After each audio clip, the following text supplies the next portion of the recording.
I grew up hearing that my generation doesn't care about anything. But the more I look into it, the more I grew up, I realize now that this is a lie. We make change. We are changing the world, but we just don't make noise. Our generation is making a silent rebellion. A silent rebellion that is changing not just ourselves, but the next generation and the next one. We are not storming barricades. We are not burning breaths. We are just quietly, slowly saying no. So, we are changing. We change the environment. We change our old habits, the past generation habits. We have values. We have values aligned with our own kind of living. So, you ask me, oh, dates on gym? This is possible now, and this is really common because our generation is the healthiest generation of all. We are more and more concerning about our healthy, our body, and the way we interact with people, especially in the fitness world. Coke, the most selling soda of all time, of all world, needs to change their recipe to attend our demand. So, no sugar? Yes. A drink that has no sugar to attend all of us from Gen Z. Now you ask me, what about this change in the workspace? What about this change in the work that we go daily, day after day, we work for our money? You ask me, what is Gen Z doing about it? So, the contrast. The past generations, they used to think about climbing the ladder in a huge corporate. They used to think that they need to spend their whole lives stuck in a corner office. But now we realize that's bullshit. We can change that. So Gen Z now see the workspace as a purpose and a peace space. We see it, the success aligned with self-care and balance over hustle. We don't want more 9-to-5 jobs. We don't want more to be stuck in a corporate. We want change. We want to be our own owners. And we are changing that. Now you ask me, why this change? Why are we evolving? Why are we make change? Why we say no? Why we demand healthcare, mental health? But first, I want to ask you guys something. So please, don't be shy. If you here have any anxiety or stress problems, please raise your hands. Keep your hands up if you're part of Gen Z. Okay. There are three main reasons. The first, the burnout effect, the pandemic's burnout that took part of our lives. So, the last 5 years, we've been recovering from a sickness, from a virus, because in 2020, we were stuck at home. We were by our own. We were alone. We were sad. And mental health was really bad. We decreased our mental health. But who affected more? And I say to you, Gen Z. Gen Z was the most affected because they were in their school period, college period, and it's one of the most important periods in the life of a human being. Because the way you interact with people creates and builds inside you, builds who you really are, but we have no interaction for a year. 25% of Gen Z have their mental health, depression, and anxiety more and more because they increased in the pandemic's effect. 30% still faces these problems, such as anxiety and stress, and they still have scars from the pandemic. But we take our mental health as a full priority. We now demand that workspace have our benefits. We want more sick days. Gen Z is taking more sick days to avoid burnouts.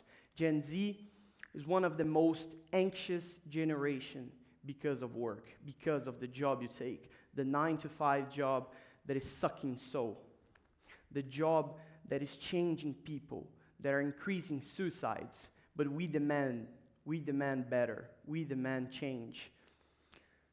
So the primary reasons: stress, anxiety, and burnout. The pandemic intensified these problems.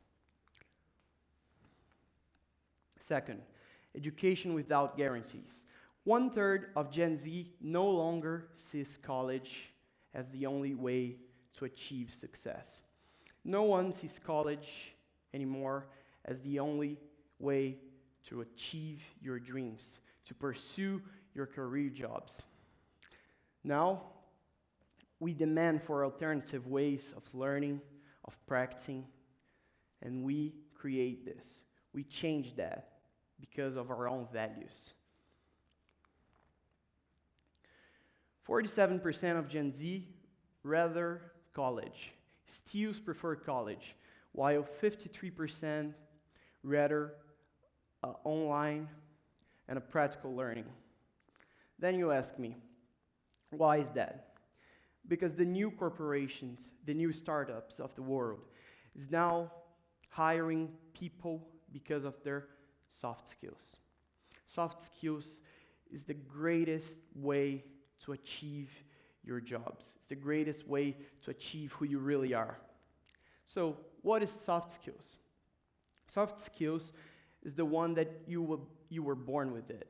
You can change, you have your own ways to live. You don't need a degree. So, I'm a talking person. I have no anxiety. I like to interact with others. This is my soft skills.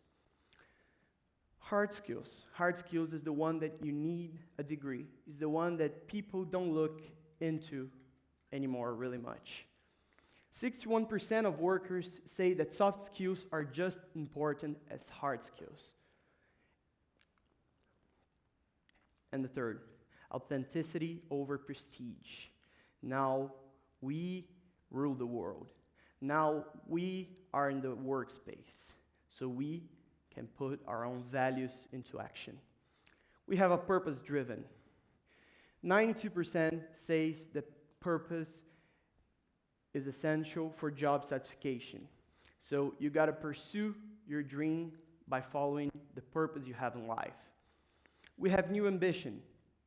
Only 6% of Gen Z consider senior positions as the main goal. We don't look at this anymore. We don't want this. We don't want to spend our whole lives stuck in a hole. We have values align. 50% have turned down jobs because they didn't align with our own values, our personal values. Take Megan Lee. Here's a real life example. She's 27 years old. Imagine that you study your whole life. You spend years and years studying to pass a test, for studying a college, your dream college. So now you have your degree, you want to start your career, you want to go to the work, you want to go to the work market, to the workspace.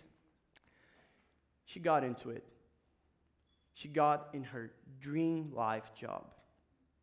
It was a corporate, 9-to-5, that she described the place as toxic and soul-sucking. She's the greatest example of a Generation Z change. She didn't even change the way she looked into the world. She just changed her environment. Now, She works for herself in her own terms. She has flexibility, and she can now be well-being. She works for herself. That's the greatest difference. Now you ask me, so is there a solution for people in Gen Z who can't take anymore the workspace, the soul-sucking space? Here's the solution. Entrepreneurship as a solution. Entrepreneurship doesn't change your life, it changes the other's life. Gen Z is now building more corporates, it's building more business, it's creating new things, it's trying different things. They want to make change, and they're taking all into it. 30% of Gen Z sees entrepreneurship as a growth. They launch micro-business post-pandemic. 58% sees themselves as founders. They have or plan to start a business in the next 2 years. And 65% sees entrepreneurship as a safe place, as a safe spot, as a safe option in life, because they believe entrepreneurship is safer than corporate jobs. But how this solves Gen Z's problem? There are 3 simple reasons. The first one, control. You control your life. You control your choices. You are the only one who can make your choices. Balanced workload, freedom to manage work and rest. Resilience. We respond to financial instability and alternative income. You don't have to be stuck in the money you will receive in the last day of the month. Now you can make your own money. You can be free to win the money you want. Third, impact. Gen Z don't care only about themselves. We care about the others. Entrepreneurs care about the others. They want to impact the life. They want to create a freedom to everyone. They want to create a safe space to everyone. Not just us, but our friends, our family, and the people around us. We create something aligned with our values. Then we find a friend, Gen Z friend, that have our own values too. My name is Daniel Pita Foloni. The future is for those who have the courage to be different. So change, make your own choices, and please say no. Thank you.